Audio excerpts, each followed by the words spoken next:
semuanya, perkenalkan saya Surya Friadanda dan di video kali ini saya akan bahas sesuatu yang unik dan menarik, yaitu cara membaca tulisan tangan atau grafologi. Grafologi adalah ilmu yang mempelajari kepribadian seseorang melalui bentuk tulisan tangan. Konsep dasar sederhananya yaitu tulisan tangan adalah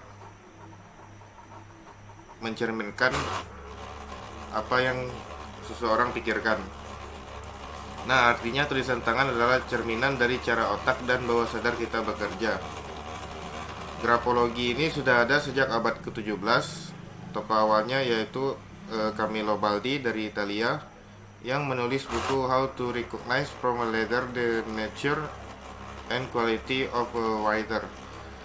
Dan kemudian Jean Mission dari Prancis perkenalkan istilah grafologi, gabungan dari kata graf yaitu tulisan dan logos atau teori. Teori modernnya dikembangkan oleh Dr.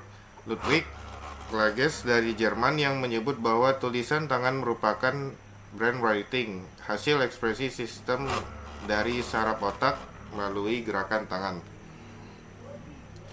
Nah, dalam grafologi, tulisan tangan dipengaruhi oleh dua hal. Yang pertama itu pikiran sadar. Maksudnya apa yang ingin kita tulis. Lalu ada pikiran bawah sadar, yaitu bagaimana bentuk tulisan itu muncul.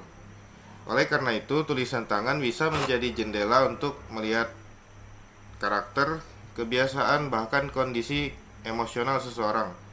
Nah, analisis ini sering digunakan untuk keperluan rekrutmen kerja, konseling, atau kecocokan untuk pasangan.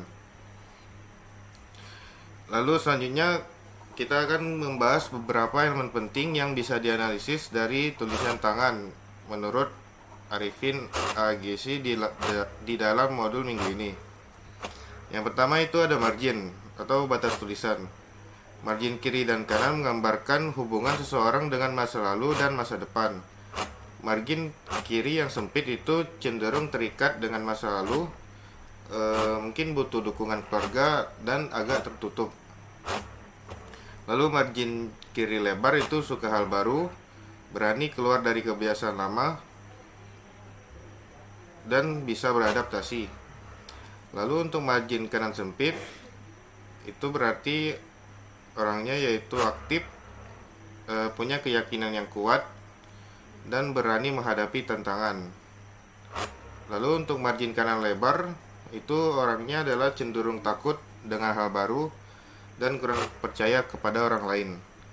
Nah, contohnya itu misalnya tulisan yang dimulai sangat rapat dari kiri tetapi berhenti jauh dari tepi kanan menunjukkan seseorang yang mudah khawatir dan masih sering memikirkan masa lalu. Nah, yang kedua ada tekanan tulisan atau pressure. Ini maksudnya menunjukkan energi dan intensitas emosi penulisnya. Di variabelnya itu ada tekanan ringan yang lebih suka berpikir daripada bekerja fisik, tapi mudah marah dan juga cepat lupa. Lalu ada tekanan sedang, itu berarti seimbang secara mental dan fisik dan juga bisa mengontrol emosi. Lalu terakhir itu ada tekanan berat, sifatnya itu energik, aktif, tapi bila marah bisa menjadi orang yang pendendam. Nah, contohnya jika seseorang menulis dengan tekanan keras sampai kertas hampir tembus, biasanya ia berkepribadian tegas dan kuat secara emosional. Yang ketiga itu ada arah tulisan atau alignment. Itu menunjukkan motivasi dan optimisme seseorang. Di sini ada banyak jenis, yaitu ada tulisan datar, naik, turun, cembung, dan cekung. Nah, salah satunya itu ada tulisan datar yang berarti realistis dan stabil. Untuk tulisan naik itu optimis dan punya semangat tinggi. Untuk tulisan turun itu pesimis dan mudah putus asa. Lalu untuk cembung dan cekung itu memiliki dorongan dan motivasi dari luar, tapi mudah menyerah di tengah jalan. Contohnya itu ada tulisan yang menanjak dari kiri ke kanan, seringkali menunjukkan orang yang optimis dan berorientasi untuk masa depannya. Lalu ada lagi kemiringan huruf atau slant, itu menunjukkan responsivitas emosional. Nah, tulisan miring ke kiri itu berarti orangnya tertutup, menjaga rahasia. Lalu untuk tulisan yang tegak itu orangnya objektif, rasional, dan cenderung logis tanpa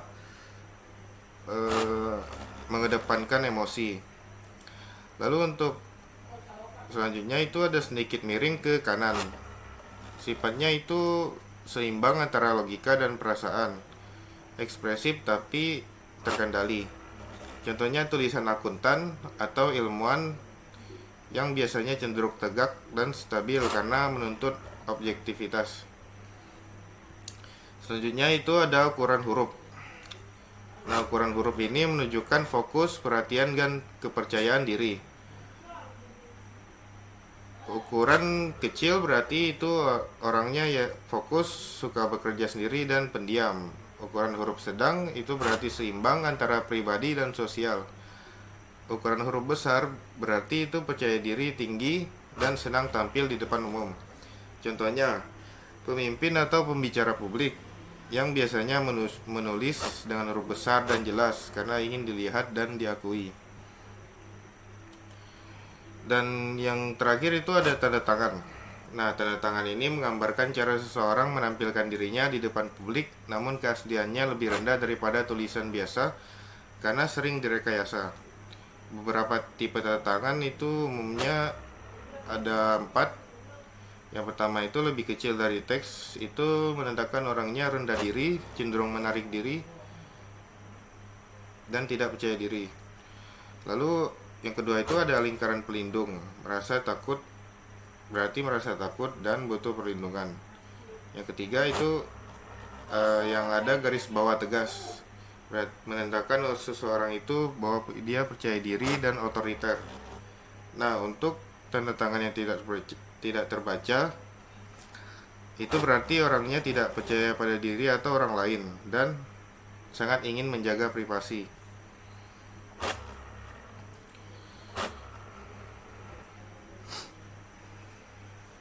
Nah, dalam era digital ini tulisan tangan memang makin jarang digunakan, namun grafologi masih relevan.